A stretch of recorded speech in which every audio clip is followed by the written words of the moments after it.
안녕하십니까. 3월 16일 화요일 아침이 밝아오고 있습니다.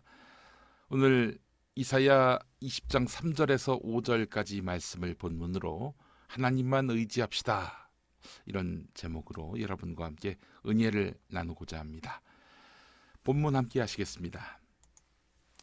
그때 주님께서 말씀하셨다. 나의 종 이사야가 3년 동안 벗은 몸과 맨발로 다니면서 이집트와 에티오피아에게 표징과 징조가 된 것처럼 아시리아 왕이 이집트에서 잡은 포로와 에티오피아에서 잡은 포로를 젊은이나 늙은이 할 것 없이 모두 벗은 몸과 맨발로 끌고 갈 것이니 이집트 사람이 수치스럽게도 그들의 엉덩이까지 드러낸 채로 끌려갈 것이다. 그리하여 에티오피아를 의지하던 자들과 이집트를 그들의 자랑으로 여기던 자들이 두려워하고 부끄러워할 것이다. 네. 지금 우리가 살고 있는 시대의 최강국은 미국이지요. 이사야 예언자가 활동하던 시기에는 아시리아, 즉 아수르였습니다. 아시리아. 네. 지도 한번 보겠습니다. 북이스라엘을 무너뜨린 나라 정도로 기억하실 이 아시리아, 아수르는요. 네. 근데 말이죠. 영토가 제일 넓었을 때는 중동 지방, 여기 이란서부터 시작해서 저기 이집트까지 지배했습니다. 영토도 넓었지만 나라가 생겨서 없어지기까지 2000년 생존했습니다. 여러분, 가장 길었다는 조선 왕조도 500년이었는데 2000년 가까이 생존했던 것이에요. 기원전 2450년부터 기원전 609년까지 생존했다는 거 아니겠습니까? 이런 초강성 대제국일 수 있는 이유는 무엇이었을까요? 네, 바로 군대였습니다. 군대. 전차를 혁신하고 기병을 체계적으로 사용했습니다. 넓은 영토를 확보할 수 있는 힘, 이것은 전차 혁신, 체계적 기병만이 아니었습니다. 바로 역사상 최초의 병참부대를 갖고 있었다는 점입니다. 병참부대, 바로 전쟁하는 부대를 위한 보급품을 제공하는 부대, 그런 부대가 바로 병참부대지요. 그 전까지만 해도 전투부대만 있었습니다. 어찌 보면은 아시리아가 그래서 세계에서 가장 첫 번째 대제국은 아닐는지 하는 생각도 해봅니다. 그래요. 자, 근데 이것만으로 대제국이 유지될 수 있었을까요? 수많은 정복지에서 반발하지 않겠습니까? 저항하지 않겠어요? 자, 이걸 억눌러야 합니다. 그래야 이 제국의 통할 아래 이제 둘 수가 있었던 것이죠. 그래서 아시리아는 저항하는 지역이 있으면 주민들을 다 죽여서 해골탑을 쌓습니다. 항복한 지역도요. 처음엔 저항했을 거 아니겠습니까? 항복한 지역도 언제 다시 또 이들이 반란을 획책할지 모른다 해서 군주와 귀족들은 짐승처럼 코에 구멍을 뚫고 쇠사슬로 엮어서 끌고 가 결국 처형합니다. 평민들도 먼 곳으로 강제 이주시키고요. 예.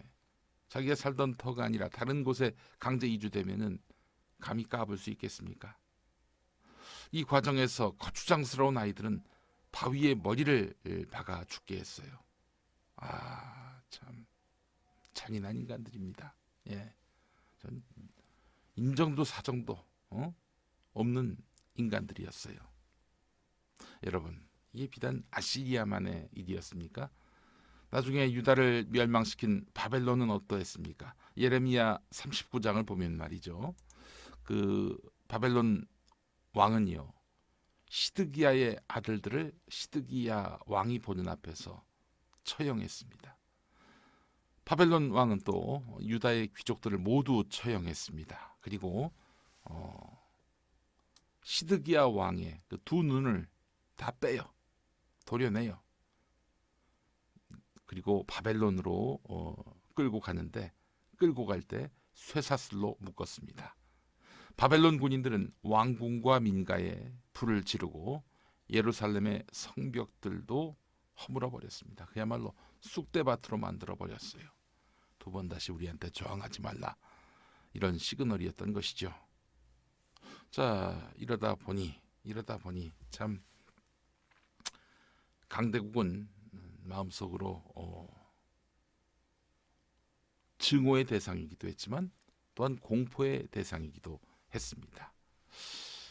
자, 그렇다고 또 굴복합니까? 굴복하는 사람들도 있죠. 그러나 절개 있는 사람들은 목숨을 걸어서 맞서겠다, 이러면서 일어납니다.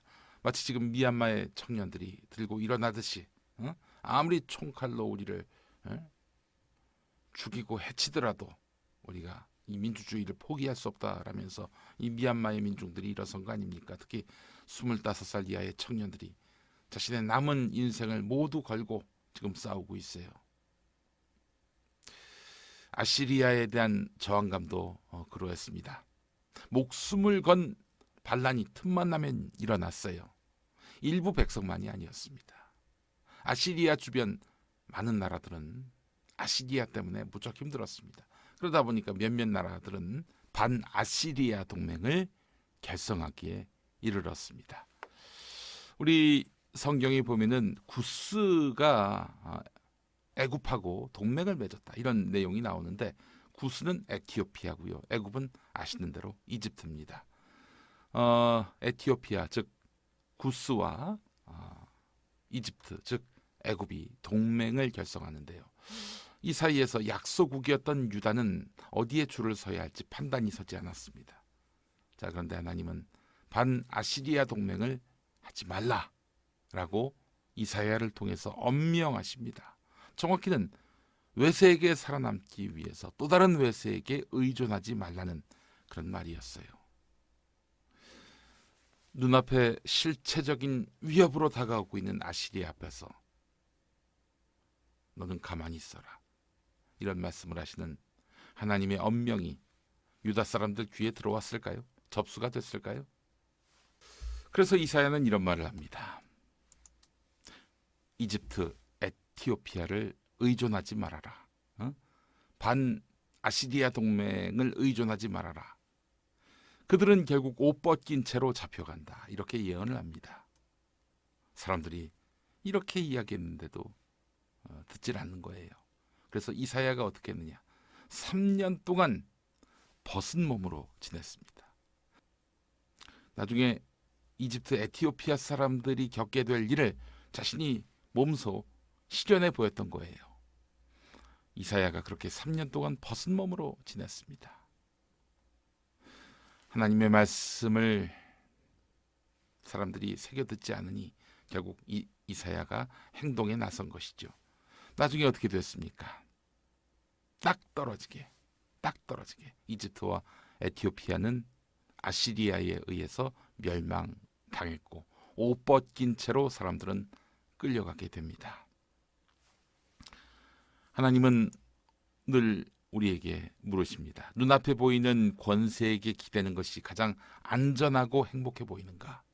그 길에서 참된 평화가 보장된다고 믿는가? 세상 모든 권력과 위력 앞에 당당히 맞설 때, 내 배후에 하나님이 계신다, 이런 믿음으로 맞설 때, 나 스스로 당당한 나로 바로 설 때 우리는 비로소 예수 그리스도를 볼 수 있고 스스로 예수 그리스도의 가치, 사랑, 정의, 평화를 실현하는 삶을 살 수 있습니다. 즉 제자로서 서는 삶을 살 수 있습니다. 하나님만 의지합시다. 하나님 아닌, 하나님의 방법이 아닌 그런 방식으로 살면은 더 편하고 더 유익할 것이라는 유혹을 버립시다. 주님만 따라갑시다. 십자가의 고통을 마다 안으시고 자기 몸을 던지신, 그리고 부활 승리하신 예수님처럼 함께 기도하시겠습니다. 우리가 세상과 타협하지 않기를 바라시는 하나님, 힘에 굴복하지 않고 돈의 유혹에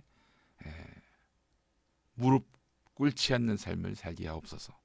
나라를 이끄는 이들이 외세에 의존하려던 이스라엘 민족의 전철을 밟지 않고 민족의 운명을 강대국에게 의탁하지 않고 이로써 스스로의 힘으로 하나님의 큰 뜻 아래 함께 화해와 협력의 미래를 열어갈 수 있도록 주님 우리의 지도자와 정치인들에게 강인한 마음을 허락하여 주옵소서.